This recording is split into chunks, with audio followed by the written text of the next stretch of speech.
오늘도 주님의 은혜가 함께 하시는 좋은 주일 되시기를 축복합니다. 찬송가 599장 중에 보면 사철의 봄바람 불어있고 하나님 아버지 모셨으니 믿음의 반석도 든든하다 우리 집 즐거운 동산이라. 참 좋은 내용의 좋은 가사의 찬송이 있습니다. 고마워라 임마누엘 예수만 섬기는 우리 집, 고마워라 임마누엘 복되고 즐거운 하루하루. 이 찬양은 축복받은 가정이 어떤 가정인가 이런 것을 보여주는 아주 신앙 고백이 잘 들어있는 가사로 되어 있는 찬양입니다. 5월이 되었습니다. 5월은 가정의 달이라고 합니다. 가정이 얼마나 중요하면 이 세상에서도 특별히 정부에서도 가정의 달 이렇게 지목할 정도로 가정은 정말 중요한 곳이고 또 행복해야 마땅한 곳이고 그리고 우리의 인생이 진행되어지는 곳이고 다음 세대들이 자라나는 곳이고 하나님의 축복이 쌓이는 곳이고 우리의 인생과 우리의 모든 것들을 함께 나누고 심지어 아픔과 슬픔도 함께 나누는 바로 그러한 곳이 가정이기 때문에 가정을 이루신 분이나 또는 이루셨다가 아픔이 있었던 분이나 아직은 이루지 않은 우리 젊은이들이나 할 것 없이 이 가정이 정말 중요하다는 것은 우리가 인정할 것입니다. 그렇다면 여러분들의 가정이 그냥 가정이 아니라 축복받는 가정이 되셔야 할 것입니다. 그렇다면 여러분 축복받는 가정은 어떤 것일까요? 우리가 지금까지 저 가정은 정말 좋다, 잘 산다, 멋지다, 부럽다 하는 가정이 어떤 가정이었습니까? 오늘 말씀을 듣다가 그런 가정과 성경이 말하고 있는 가정이 똑같은가 다른가 이것도 좀 비교해 보시기 바라고 정말 축복받는 가정, 그냥 부럽고 잘 사는 것 같은 가정이 아니라 하나님의 은혜가 있는 가정, 이런 가정들을 우리가 소망하는 마음으로 변화되어지는 시간이 되기를 바랍니다. 사람들이 오해하는 것 중에 하나가 이런 말을 합니다. 저 집은 잘 살아. 여러분 저 집은 잘 살아. 무슨 뜻일까요? 부자다 그런 뜻이 되죠. 여러분 돈이 많다, 부자다라고 하는 게 과연 잘 사는 걸까요? 저 집은 재정적으로 여유가 있어. 저 집은 돈이 많아. 이렇게 말하는 게 맞지요? 돈이 많다는 이유로 잘 사는 걸까요? 물론 이제 이 말에 해석은 사회적인 개념이 있기 때문에 그 뜻은 그 뜻이 아닐 겁니다라고 하지만 우리 마음속에는 한편에 돈이 많으면 잘 사는 것 같은, 복 받은 것 같은 그런 느낌을 가지고 있다는 거예요. 그 집이 잘 사는 것 같지만 갈등이 심하거나 문제가 아주 심화되어 있거나 미움이 있거나 반목이 있거나 그렇다면 결코 잘 사는 것은 아닐 것입니다. 반면에 정말 애들도 많고 그래서 가정적으로 좀 이렇게 부유한 거는 아니고 정신 사납고 복잡하고 그렇지만 확 모이면 막 서로 위하고 사랑하고 재미있고 즐겁고 엄마 아빠를 사랑하고 형제들이 똘똘 뭉치고 그렇다면 그 집은 잘 사는 집일 수 있습니다. 그런 의미에서 여러분 축복받는 가정 이 안에 부유한 것도 포함되어 있습니다. 설교 한 중반부에 나오는데 하지만 그것을 포함할 뿐 그보다 더 큰 것을 포함하는 정말 잘 사는 가정, 멋진 가정, 하나님이 기뻐하시는 가정, 사람들이 부러워할 만한 가정을 다 꿈꾸시기를 바랍니다. 그러기 위해서 첫 번째로 필요한 것은 무엇입니까? 오늘 성경이 말하고 있죠. 축복받은 가정은 하나님이 계시는 가정입니다. 여러분 오늘 본문 1절에 보시니까 여호와께서 집을 세우지 아니하시면 세우는 자의 수고가 헛되며 라고 했습니다. 이 시편 기자는 뭐라고 합니까? 우리가 가정을 잘 세워보려고 다 애를 쓰잖아요. 아이들 교육도 잘 시키고 열심히 일해서 돈도 좀 벌고 별 문제 없도록 건강도 유지하고 또 집도 때때로 이사 다니면서 이렇게 좀 좋은 집으로 옮기려고 하고 가정을 세우려고 집을 세우려고 얼마나 애를 씁니까? 그런데 성경은 분명히 말씀하시기를 네가 아무리 애를 써도 하나님이 지켜주지 아니하시면 세워주지 아니하시면 헛되다 라고 말하고 있습니다. 여러분 이것은 인류의 중요한 관심자 중에 하나입니다. 그것이 무엇입니까? 사람들은 다 자기 영역을 가지려고 합니다. 자기 세계를 가지려고 한다고요. 자기 성을 쌓는다고요. 그래서 그 안에서 좀 안심하고 안전하게 이렇게 거주하고 싶은 마음이 있습니다. 인류는 그래서 초창기부터 지금까지 다 집이 있었고 옷이 있었고 음식이 있었습니다. 이 기본적인 것이잖아요. 그런데 여러분, 이 기본적인 것을 내심으로 하는 것 같지만 아주 기본적인 것이기 때문에 하나님이 하십니다. 여러분, 이것을 우리가 살면서 어릴 때는 몰랐는데, 젊어서는 몰랐는데, 인생을 조금씩 경험해 보니까 아실 것 같고, 어떤 분은 이미 아시고 그러시잖아요. 이상하지요? 사람이 정말 애를 썼는데 되지 않은 일들이 너무너무 많습니다. 여러분들이 마음먹은 대로 다 됐다면 여러분들은 전부 지금 막 판사님이 되어 계시고, 막 의사가 되어 계시고, 유명인이 되어 계시고 그럴 거 아니겠어요? 금메달도 10개씩 땄고. 그랬을 거 아니겠어요? 우리 마음먹은 대로 되지 않아요. 제가 마음먹은 대로 다 됐으면 저는 삼성보다 더 큰 기업을 만들었을지도 몰라요. 마음먹은 대로 되지 않아요. 그런데 어떤 사람은 그렇게 마음을 먹지 않았습니다. 그러나 그는 그의 인생의 순간순간 하나님을 의지하면서 최선을 다했습니다. 성실히 살다 보니 이런 기회도 왔습니다. 저런 사람도 만났습니다. 이 일도 하게 되었고 그 일도 하게 되었습니다. 그 일을 하다가 어떤 사람들은 힘들었지만 이 사람에게는 오히려 기회가 되었고 위기가 찬스로 바뀌어서 좋은 일이 되었습니다. 이런 일들이 쌓이고 경험되어지고 실패도 있었지만 이런 것들이 막 이렇게 겹겹이 쌓여서 인생을 돌아보니 어떤 사람은 큰 집을 지었습니다. 큰 인생의 집을 짓고 뭐 기업을 하던 예술을 하던 무엇을 하던 그런 사람들이 있습니다. 그분들이 하나같이 고백하는 것이 무엇입니까? 하나님이 세우셨습니다. 하나님이 도우셨습니다. 그러므로 여러분의 가정이 정말 축복의 가정, 행복한 가정이 되기를 축복합니다. 그러기 위해서 하나님이 계시는 가정을 만드십시오. 하나님이 우리 집의 기초이시다. 하나님이 우리 집의 가정의 중심이시다. 라고 하는 것을 고백해 드리시기를 바랍니다. 어떤 집은 아이들이 중심입니다. 아이들이 우상입니다. 우리 교회 말고요. 어떤 분은요, 애가 고3이 되면 부모님도 교회를 안 나옵니다. 왜냐하면 애를 학원에 보내고 픽업하고 데리고 다니고 너무 바쁘거든요. 여기 말고요. 저기. 너무 바쁩니다. 이 대한민국 같은 아주 특별한 나라에 태어난 이상 경쟁이 불가피해서 이해는 하지만 절대로 지혜로운 이 삶의 태도는 아닙니다. 그렇게 막 해서 막 애들을 막 이렇게 해서 애가 그 집의 중심이 됩니다. 여러분, 아이들은 사랑의 대상이지 섬김의 대상이 아닙니다. 막 아이를 섬겨요. 할렐루야! 그러면서. 아이들을 막 그냥, 오, 주여! 막. 여러분 말고요. 여러분, 그것이 이해는 됩니다. 그러나 바람직하지 않다고요. 어떤 집은요, 아주 성격이 난폭한 남편이 폭군같이 그런 사람이 집의 중심입니다. 그것도 바람직한 거 아니죠. 어떤 집은요, 죄송해요. 누워서 침 뱉기고 이건 여자들한테 혼날 얘기인데. 막, 아내가 집에 그냥 중심입니다. 꼴짝만, 시끄러!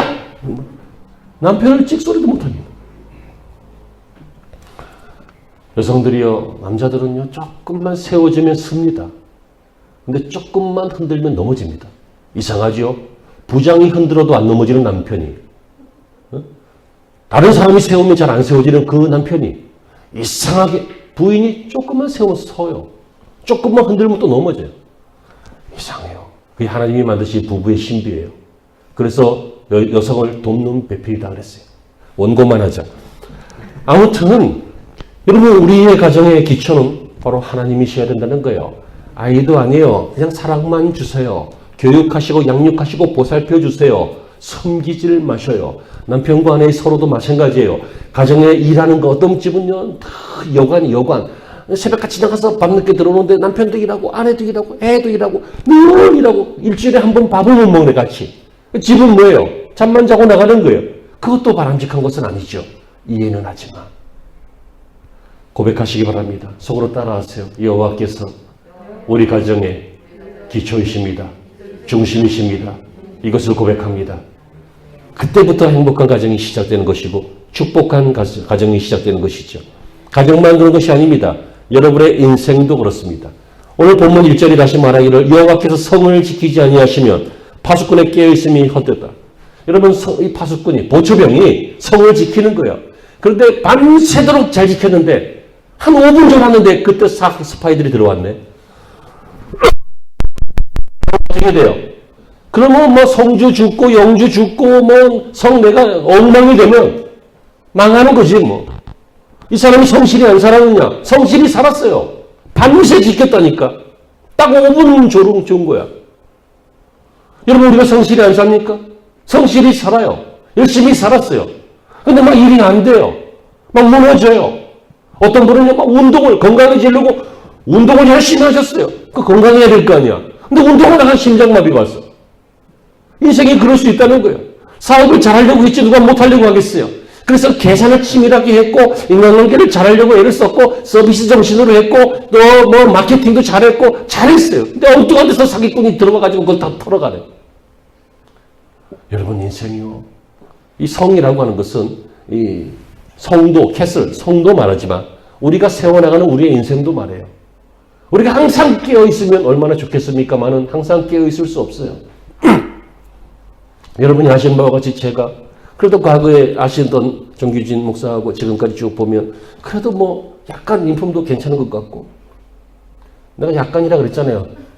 약간 괜찮은 것 같고 뭐 설교도 뭐 썩 훌륭하진 않지만 그래도 조금은 괜찮은 것 같기도. 아멘 좀 해봐요. 네. 그런 것 같고 뭐 교회 경험도 많으니까 목회나 행정이나 이런 거 잘하는 것 같기도 하고 뭐 전반적으로 괜찮은 것 같지요. 빨리 아멘이라고 해보세요. 그래야지. 그럼 아니라고 하면 지금 큰일 나잖아. 그런데 그럼에도 불구하고 제가 얼마나 허술한지 아세요? 어떨 때는 예기치 않은 말을 툭 해버려 그냥. 어떨 때는 뭐 신경 써야 될 거를 반드시 신경 써야 되는데 신경 안 쓰고 훅 했다. 문제가 돼. 얼마나 허술한지 몰라요. 그래서 제가 목회 경력이 쭉쭉 지났는데 지금까지는 별로 그렇게 뭐 사람들하고 문제가 별로 없었는데 개척교를 하다 보니까 떠나시는 분도 계시고 욕하는 분도 계시고 여러분 말고요. 옛날에 별의별 일을 다 겪어요. 여러분 우리가 성실하거나 치밀을 하거나 열심히 하거나 하는 것은 당연한 일이지만 그래서 인생이 되는 것이 아니라 하나님이 지키셔야 성이 지켜져요. 그러므로 여러분 축복받는 가정은 어떤 가정입니까? 집도 하나님이 지키셔야 되고 성도 하나님이 지키셔야 한다. 이것은 하나님만을 우리의 생애의 기초로 삼는다. 우리의 가정에 우리의 인생에 내 일, 내 업에 아니 내 전체적인 그 토탈 라이프 전 인생에서 하나님이 계셔야 합니다. 라고 하나님 앞에 고백하면 그 인생은 요거를 하나님을 경외한다 라고 말해요. 그래서 읽으신 본문 128편 1절에 보시면 여호와를 경외하며 그 길을 걷는다 이렇게 말해요. 이 사람은 복이 있도다. 두 번째, 축복받은 가정은 첫째는 뭐라고 했어요? 하나님을 고백하고 인정하고 하나님이 중심이 되시는 하나님이 계신다라고 했어요. 아멘 하셨어요? 두 번째 축복의 가정은 열매가 있는 가정입니다. 여러분 인생은 항상 열매가 있는 것은 아니지만 그래도 정해진 시간에 열매가 있어야 인생은 보람이 있고 행복하죠. 그게 축복이에요. 시편 128편 2절에 보시면 내가 내 손이 수고한 대로 먹을 것이라 네가 복되고 형통하리로다. 자기가 수고한 대로 먹는 것이 복되고 형통한 것이라고 기록되어 있습니다.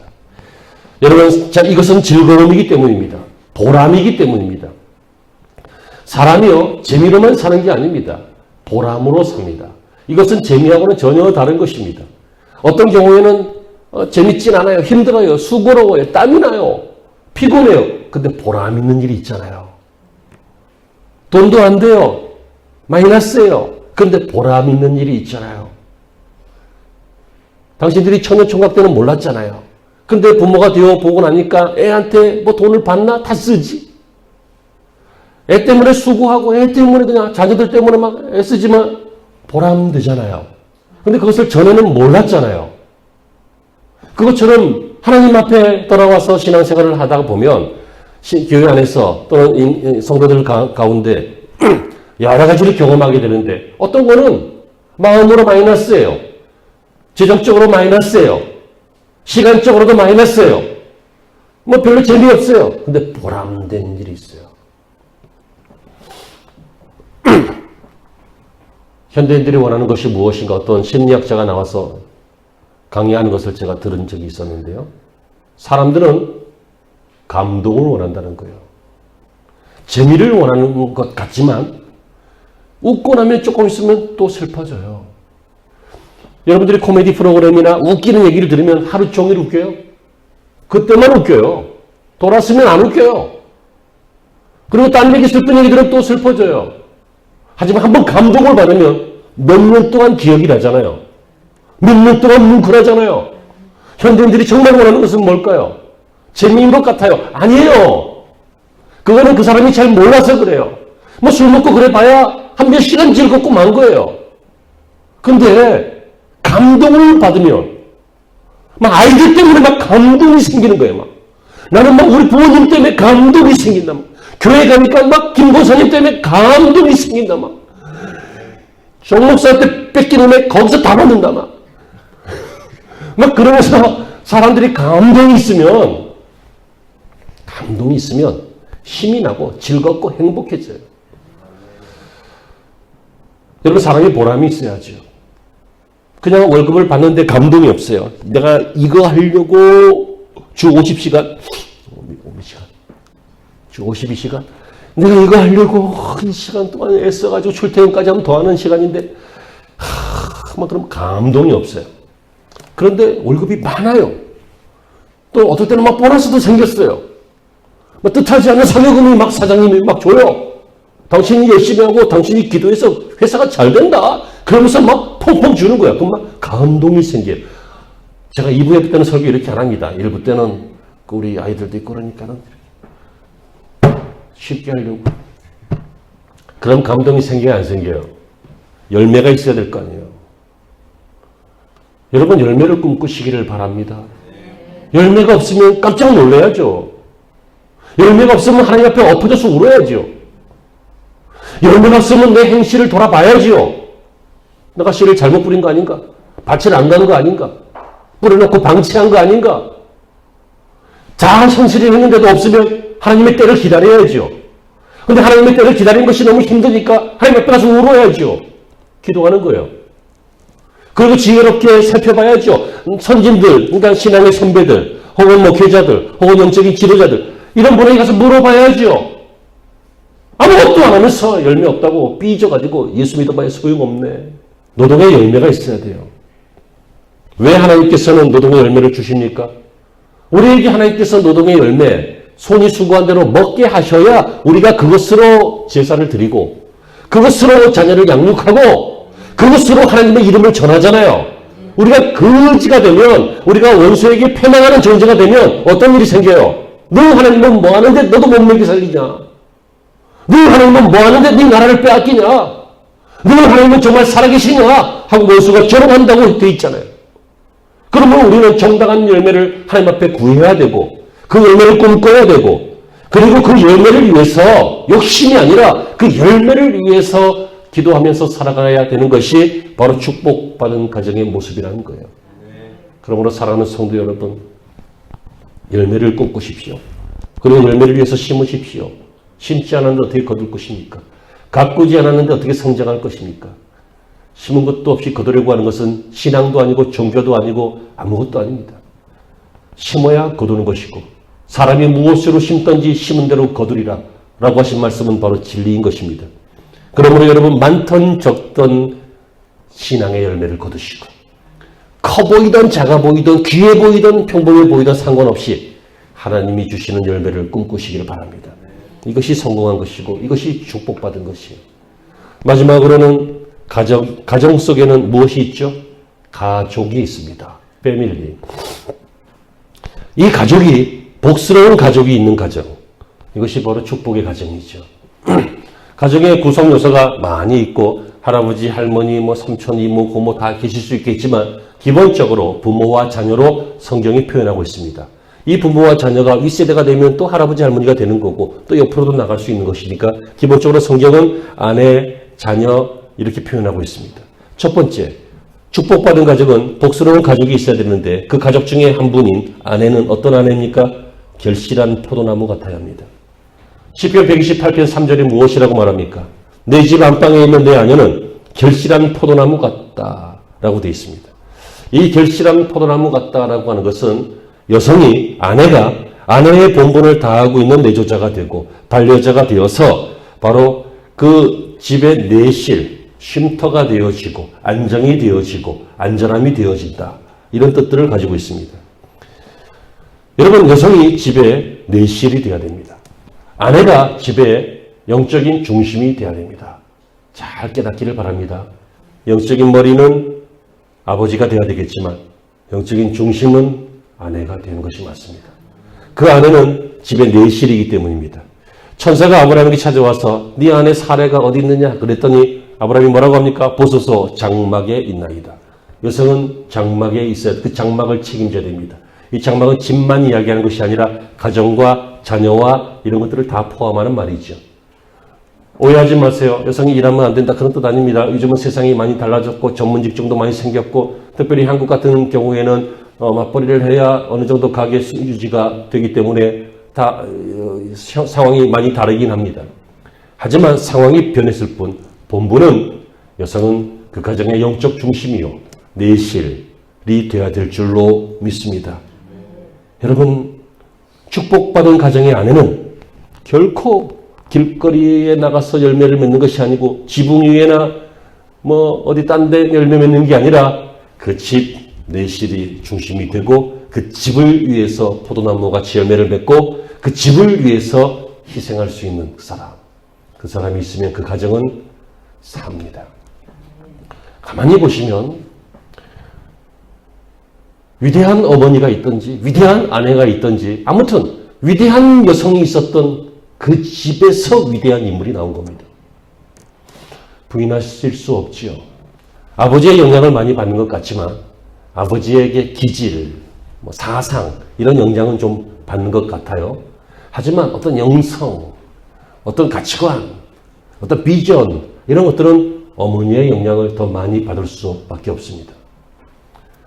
사랑하는 성도 여러분, 여러분들이 가정의 선교사고 여러분들이 가정의 파수꾼이고 여러분들이 가정의 중심이라는 것을 잊지 마시고 결실한 포도나무와 같은 아내가 되려고 애를 쓰시고 또 되어주시길 바랍니다.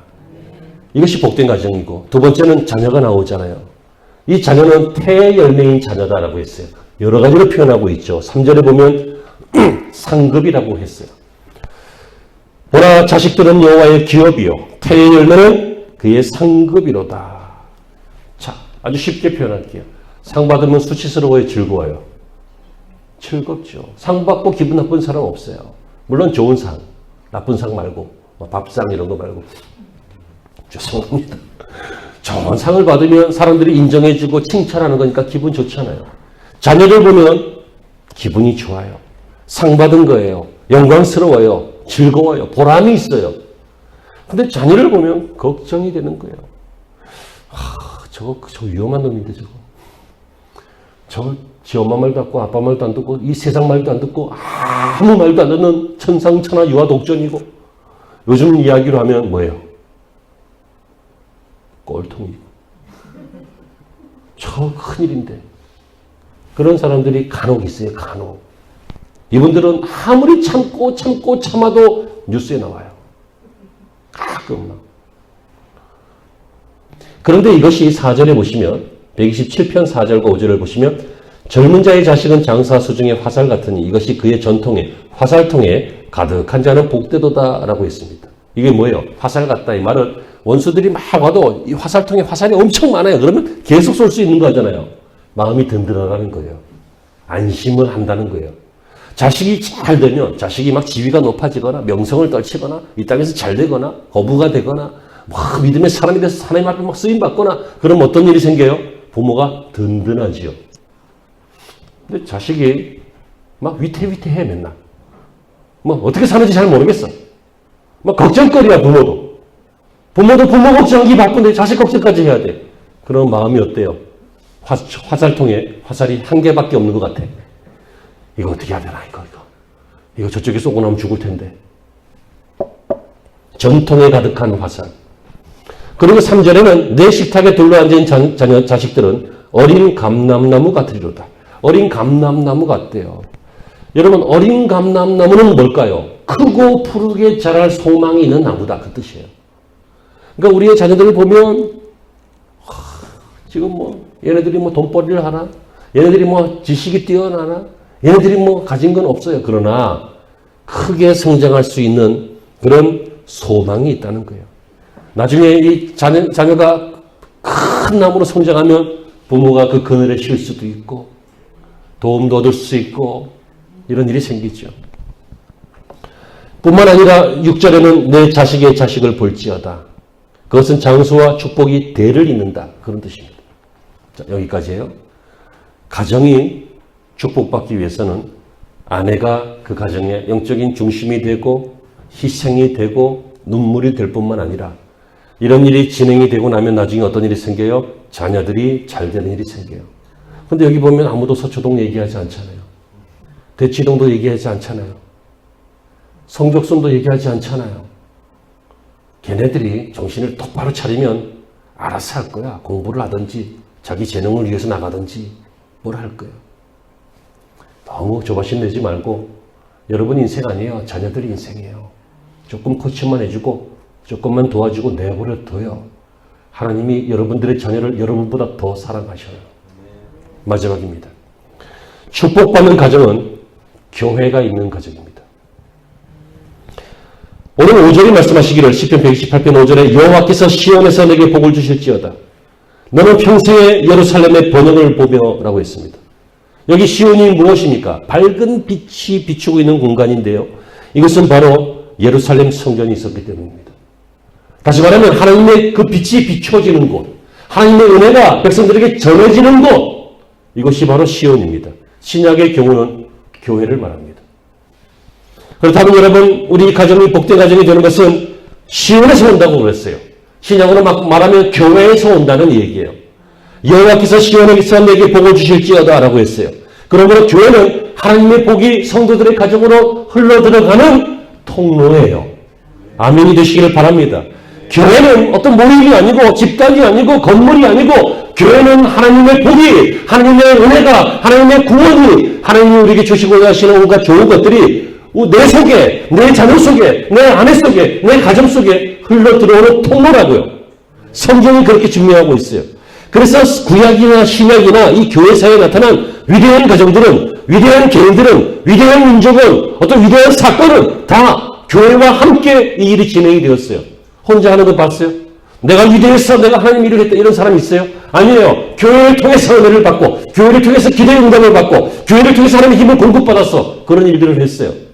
사사들이 혼자 했어요? 아니에요. 하나님을 통해서 그 일을 했어요. 삼손이 혼자 힘쓴 게 아니에요. 하나님이 힘을 주셨기 때문이에요. 삼손의 머리가 깎여서 힘이 나간 게 아니에요. 하나님이 떠났기 때문에 힘이 나간 거예요. 그럼 삼손이 마지막에 죽을 때 머리털 길어지지도 않았는데 어떻게 무너뜨렸겠어요? 하나님이 한 번만 더 힘을 주옵소서라고 했더니 하나님이 힘을 주셨잖아요. 사랑하는 성도 여러분, 깨달아지십니까? 우리가 교회를 무시한 일은 없지 않습니까? 우리가 교회를 가볍게 여긴 일 없지 않습니까? 우리가 교회를 어떤 기관 중에 하나로, 사회 시설 중에 하나로만 여긴 적은 없지 않으십니까? 우리가 교회를 가도 그만 안 가도 그만, 가면 조금 좋고 안 가면 할 수 없고 그런 정도로 가볍게 여기지 않으셨냐는 얘기예요. 교회는 생명줄인 것입니다. 내가 한번 구원받았으면 됐지. 그럼 됐지. 굳이 그렇게 열심히 살 필요가 있느냐. 여러분, 한 번 밥 먹었다고 안 먹습니까? 이 땅에 태어나서 어떤 영양소가 있었어요. 그러나 그 영양소는 반드시 시간이 지나면 사라져요. 그렇기 때문에 새로운 영양소를 또 넣는 거예요. 그게 매일이에요. 그걸 인생이라 그러는 거예요. 한번 구원받은 것으로 구원은 확정은 됐지만 구원의 확신은 못 느껴요. 구원의 기쁨은 못 느낀다고요. 구원의 가치도 못 느껴요. 그러니까 직분을 떠나거나 신앙을 떠나거나 믿음을 떠나는 일들이 여러분 말고 우리의 현실 속에 있다는 얘기예요. 그러므로 이 은혜는 매일 먹어야 되고 매주 먹어야 되고 하나님의 은혜는 그 통로를 통해서 우리가 매일 공급받아서 사용하고 메모리고 또 먹고 하는 것이 바로 교회가 하는 일이고 우리가 하는 일인 것입니다. 너는 평생에 예루살렘의 번영을 보라 그랬잖아요. 언제요? 평생. 예루살렘 속에서 어떻게 그 번영을 어떻게 하라고요? 평생 보라고요. 교회를 통해서 복 받는 일을 평생 느끼라는 얘기예요. 그러나 우리는 한때 철이 없어서, 한때는 어린아이 같아서 몰랐고, 한때는 청년 같아갖고 들이받았고, 어떨 때는 일부러 반발도 했고, 어떨 때는 내 코가 석잘해서 교회를 모른 척할 수밖에 없었고, 하나님의 공동체를 조그마한 사람을 핑계 삼아서 저 사람 때문에 내가 신앙생활이 행복하지 않다, 이런 일을 다 들어서 어떤 교회는 좀 거국적으로 대한민국 교회는 이래 가면서 그 교회를 등한시하고 이런 일들이 우리 속에 있다는 거죠. 절대로 복된 가정이 될 수 없습니다. 이것은 제가 생명을 걸고 말씀드릴 수 있습니다. 복된 가정은 교회를 통해서 복된 가정이 되는 것입니다. 그러므로 여호와께서 시온에게 복을 주실 것이다. 아멘이십니까? 여호와께서 시온에서 내게 복을 주실지어다. 교회를 통해서, 신앙 공동체를 통해서 하나님은 우리에게 복을 주십니다. 또 하나님은 그렇게 하실 수밖에 없습니다. 왜 그래요? 그렇게 해야 하나님이 주신 복을 인정해서 하나님께 다시 드리기 때문에 그래요. 여러분, 교회가 어떻게 일을 합니까? 여러분들이 복을 받아서, 여러분들이 하나님의 복을 받고 잘 되어서 여러분들이 달란트를 사용할 때, 힘을 드릴 때, 시간을 드릴 때, 재물을 드릴 때, 그때 교회가 부흥되어지는 것이고 교회가 일을 하는 것이죠. 아무도 복을 받지 못하면 교회는 역할을 못했던지 아니면 망하든지 이런 일들이 생기게 될 것입니다. 사랑하는 성도 여러분, 설교는 이제 끝났습니다. 우리는 정말 복된 가정을 원합니다.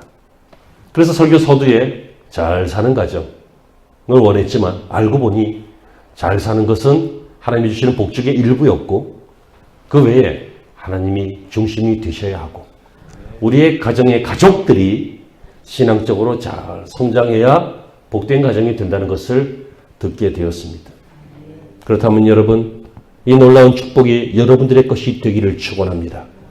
여러분들의 가정에는 태의 열매인 자녀들이 지금은 몰라도 나중에 하나님이 쓰실 날까지 한 단계 한 단계 성장하고 있는 줄로 믿으시고, 여러분들의 가정의 아내와 남편이 지금은 몰라도 하나님이 잘 가꾸어서 가정의 머리로, 가정의 영적 중심으로 하나님이 또 사용하여 주실 줄로 믿으시기를 바랍니다. 지금은 몰라도 내가 눈물을 흘리며 씨를 뿌린 것이 반드시 기쁨의 단으로 돌아올 것이다. 이것을 믿으시고 씨를 뿌리시고 씨를 거두시고 열매를 거두시고 그리고 하나님 앞에 찬송하는 우리가 되어야 될 줄로 믿습니다. 사랑하는 성도 여러분, 하나님이 만복의 근원이십니다. 기도하시죠.